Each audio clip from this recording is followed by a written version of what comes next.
when we're trying to achieve a new thing, set a goal, achieve a goal, whether that's landing a new job or whatever it is any of us set out to achieve, there's always going to be that little bit of resistance. And I talked about that a couple of weeks ago.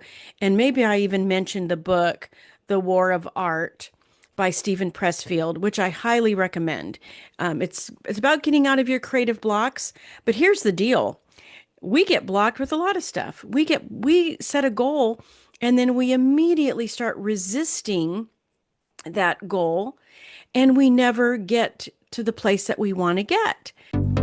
Welcome to the Love Your Work Life podcast, where you will get encouragement, strategies, all the things you need to love your work life. This is about transformational, strength-based coaching for career, for leadership, for life. I'm your host, Elissa Shuck. Let's get started. When I was at Nordstrom, we did a team outing.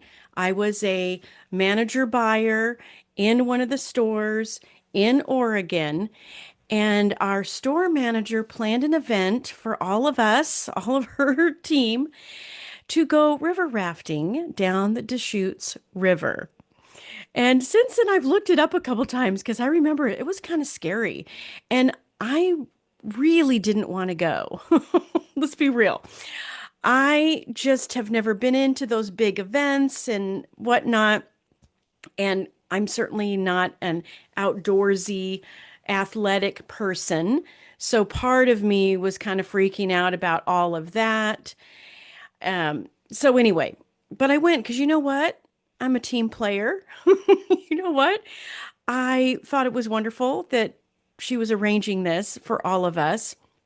So I went and it was kind of crazy. Like everybody got to pick their groups of people with the raft. And the raft I was in, I think it was all of us who didn't really want to be there.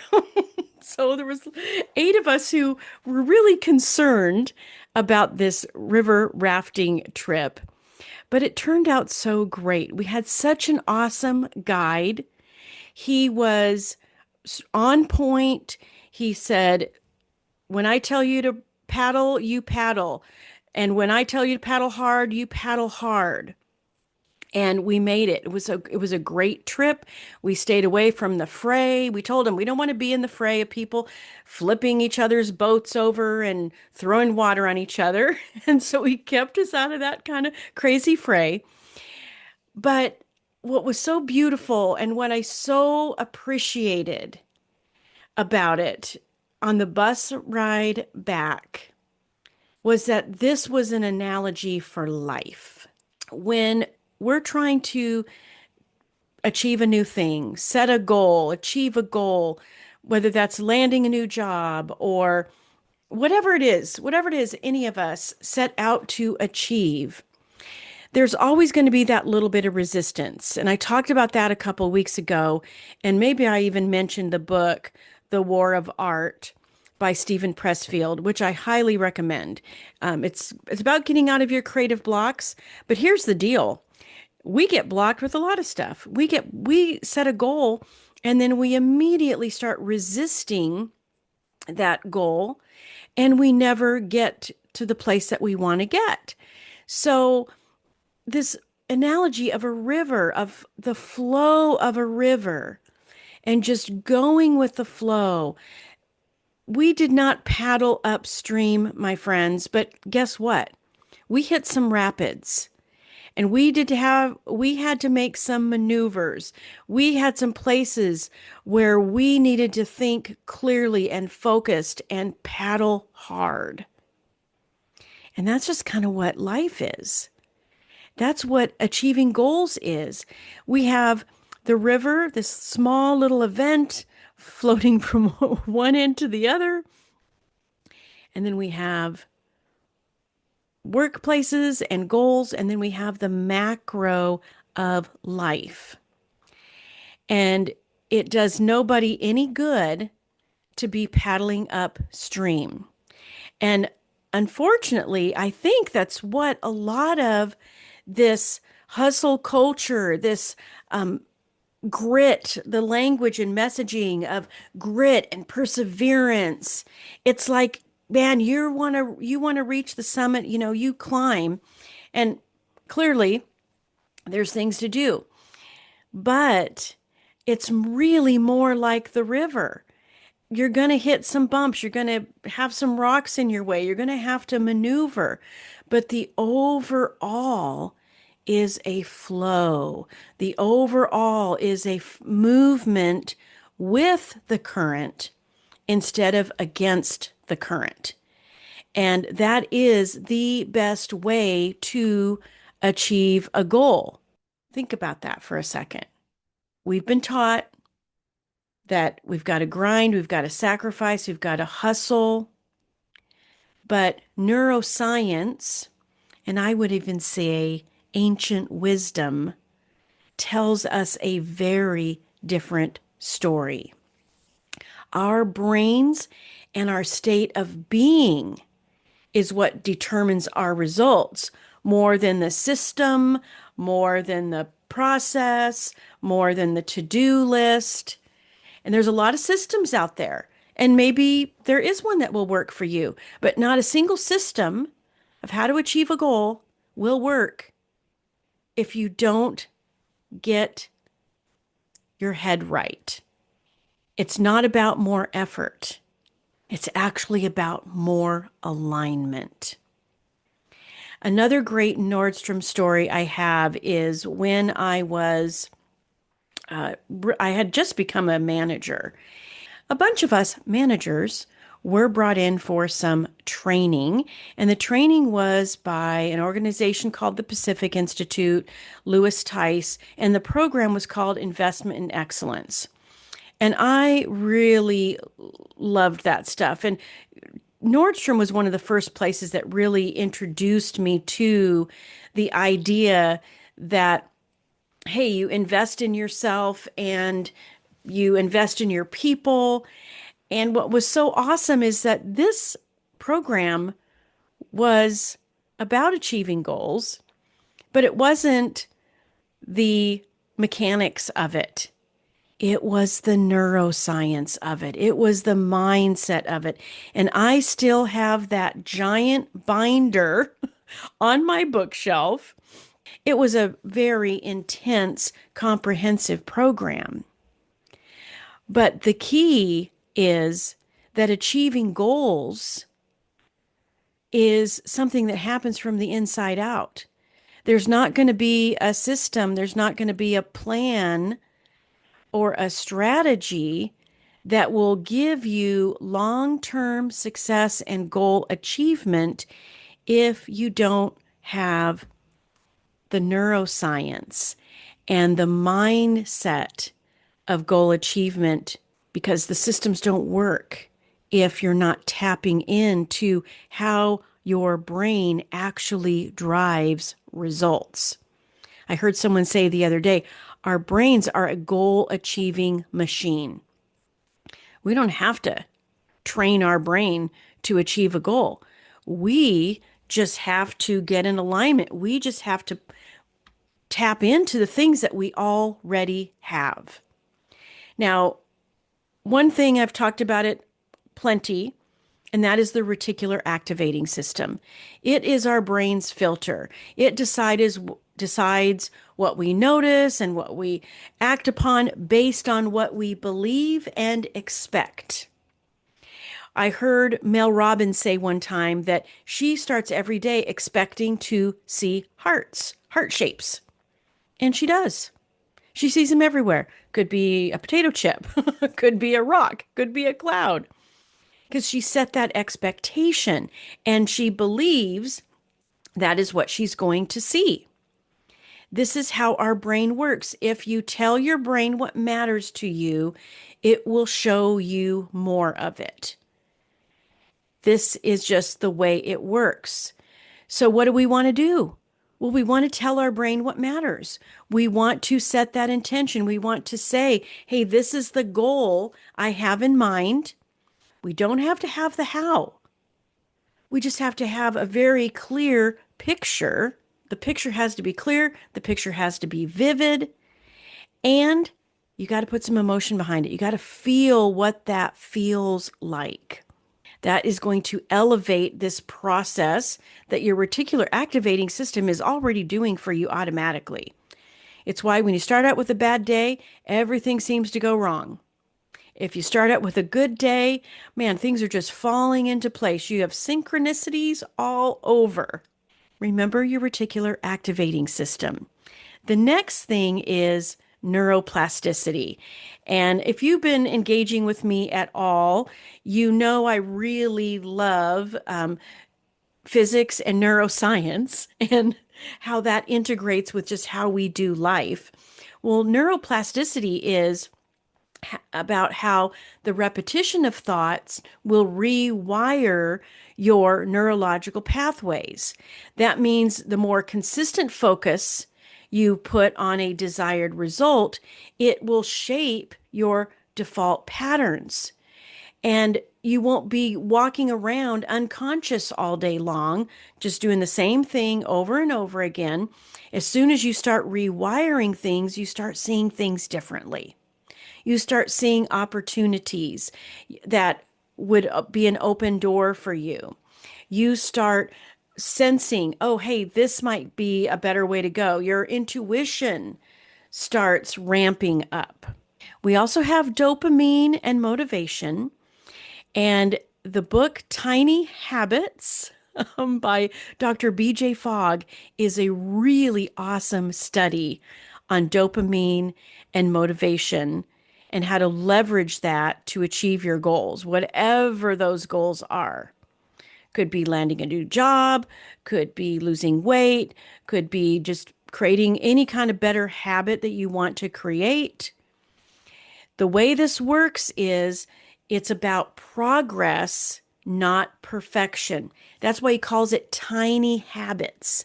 Because when you do one tiny thing in progress to what you want to achieve and you celebrate it, this is the key. The celebration is what changes your brain chemistry. The feel good aspect of you achieved that tiny thing. He talks about how he celebrated flossing one tooth. Well, guess what? The more he celebrated it, the more motivated he was.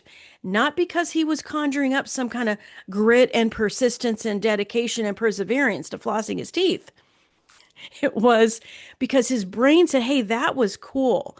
Let's do that again. I love that dopamine hit, and I got it last time when you flossed a tooth. And it built and built and built. So playing around, thinking about how could you reward yourself? How could you leverage this natural inbuilt reward system that's just part of your nervous system, part of the way you are wired? Celebrate these small wins and give yourself a natural forward movement and motivation. And then, of course, we've got the prefrontal cortex versus the limbic system or the lizard brain, whatever you want to call it. Calm focus keeps the rational brain in charge and stress hijacks it. That's why when you start overthinking the how, you will block your own brain from making any progress. You cannot do anything from fight or flight. The Middle Ground newsletter that I just published for the month of October is all about intention and reaction. You can't be intentional if you're in reaction mode. You just can't. When you're fleeing a burning building, it's all about getting out. There's nothing in there that is sophisticated. You're in fight or flight. You're not planning anything. That's why running towards something and creating a destination is so much more powerful when you're making a career transition than running away from a toxic environment. I coach people on this all the time. We have to create a destination. And yes, there's things that you're going to do, but you're going to think much more clearly. You're going to communicate better. You're going to shine in those interviews when you are focused on the future. When I coach people on how to answer the question, why are you leaving your job? And it's a pretty terrible place that they're trying to get out of. It's always a future focus. You know, talk about what's going wrong. You talk about what is next for you, what makes the most sense, where you want to leverage your skills and strengths and experience. That is prefrontal cortex stuff, my friends. You've got to go from force to flow. This is about brain science and mindset practice. Now, I've been studying heart brain coherence a lot lately, and this is when the emotions and thoughts are in sync. When this happens, your creativity and your intuition kick in at higher levels. And the way you do this is just spending a little bit of time quieting your mind and then focusing on your breath and your heart. Literally, like put your attention on the center of your chest. Feel the breathing. You don't have to tell yourself to breathe. You don't have to tell your heart to beat. When you focus on it, though, you start to release some of these stresses holding you back. Now, what's really cool is when you give your attention to your heart, you start to create coherence with your brain. The brain's operating system is in sync with your heart. When we're in the womb, our brains don't turn on first. Our heart turns on first. Our heart is the operating system. Hustle, perseverance, dedication, these are all brain activities. You want to get into your heart and set that first because your brain will always act on who you believe yourself to be. That's why it's so important to set an intention, to visualize yourself doing the new thing, to feel how it's going to feel after you get the thing. We all are setting goals because we believe that goal is going to make us feel better. But you know what? You can decide to feel that way right now. You don't have to wait for the goal to achieve. You're going to move faster towards your goal if you get your heart and brain working in sync with each other. Now, we all have these mental loops, right? We all have these tracks, these neurological pathways that we tend to go down. My life coach talks about it like be a curious watcher of your own brain.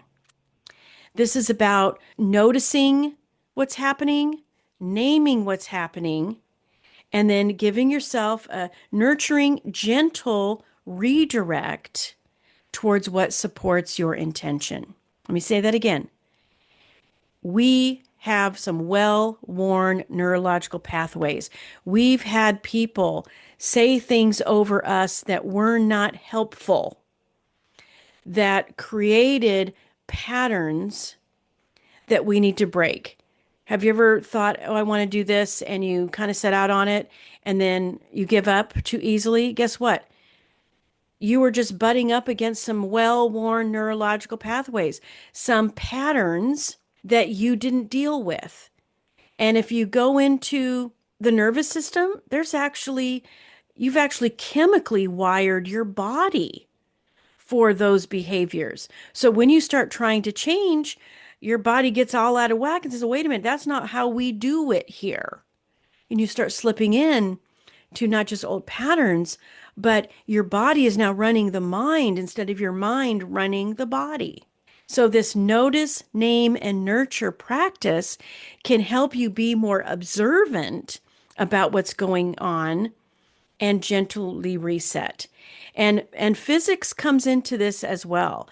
There is a phenomenon called the observer effect, that when they observe atoms, they change direction. And it's just the fact of observing them that made them move this way or that way. That tells me that your own observation of, hey, wait a minute, I just got off track here. I just thought a thought, what if this never happens? I just had a thought of, well, I've tried before, but I've always been disappointed. As soon as you recognize that thought and you say it for what it is, this is just a loop. This is just a pattern I've been thinking my whole life. I'm not going to think that anymore. I'm becoming something different. My friends, it will change. And the actions that you will take to achieving your goals, just like going down that river, oh, we had to take some actions. When we came across some rapidly moving water or big giant boulders and rocks in the river, we did have to take action. But you know what? We knew what our intention was. We were in the flow. We were looking ahead. And so that action was inspired action. It was intuitive action. It's amazing how, hey, the river is there to support you. Water does not travel on those big giant boulders. Water goes around those things. We can go around that stuff too in ways that are really, really productive. So, how are you going to work with your brain? Well, first of all, yes, you have to have a clear intention. You have to answer the question for yourself. How do I want to feel when this goal is achieved?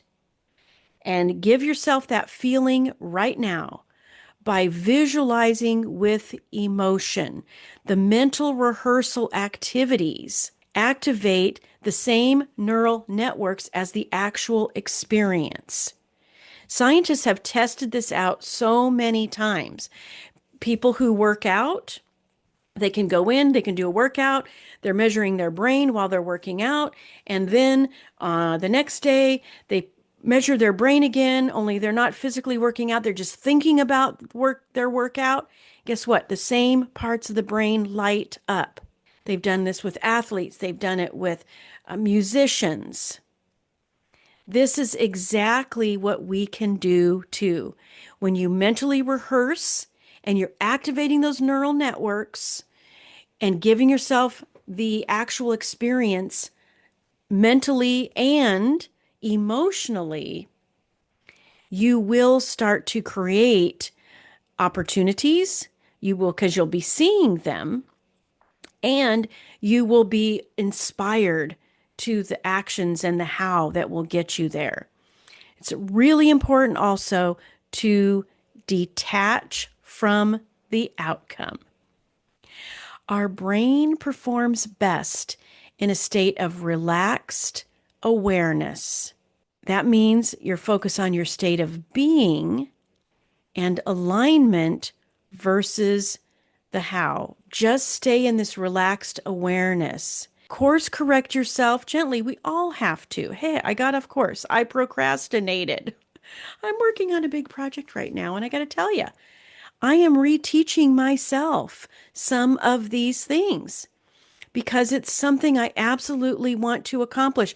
I truly believe it's part of my mission as a beneficial presence on this planet to complete this project.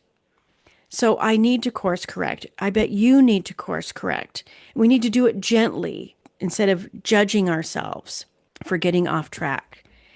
And of course, we want to celebrate those little wins. When I get a little tiny bit done on that project, I got to stop when I'm ahead and celebrate it. Something Stephen Kotler talks about when it comes to flow states. If you're in the flow and you're getting stuff done, stop while you're ahead. Stop while you're still in that natural flow state. Don't stop when you hit a wall. You can't celebrate hitting a creative wall or hitting a wall of however many jobs you're trying to apply for, whatever you're trying to do. Stop when it feels good, celebrate it, and that's where the motivation will come from. So, my friends, goal achievement isn't about grit. It's about the neural coherence and the intentional mindset. Your brain is the most sophisticated goal achieving success system on the planet. Emotion plus vividness equals a result. So ask yourself this question. If you stopped forcing and started aligning, what goal might become effortless? What if it really was just about flowing down that river and allowing the current to take you, making those shifts, working your way around obstacles? It's absolutely possible for all of us. I will talk to you again soon. Take care. If you like listening to this podcast, I invite you to visit the Love Your Work Life website at elissashuck-careercoach.com. On the site, you're going to find free resources and information about all of my coaching programs, everything you need to land a great job, advance your career, and lead and build an awesome team. And of course, don't forget to subscribe to this podcast, and don't forget to follow me on LinkedIn.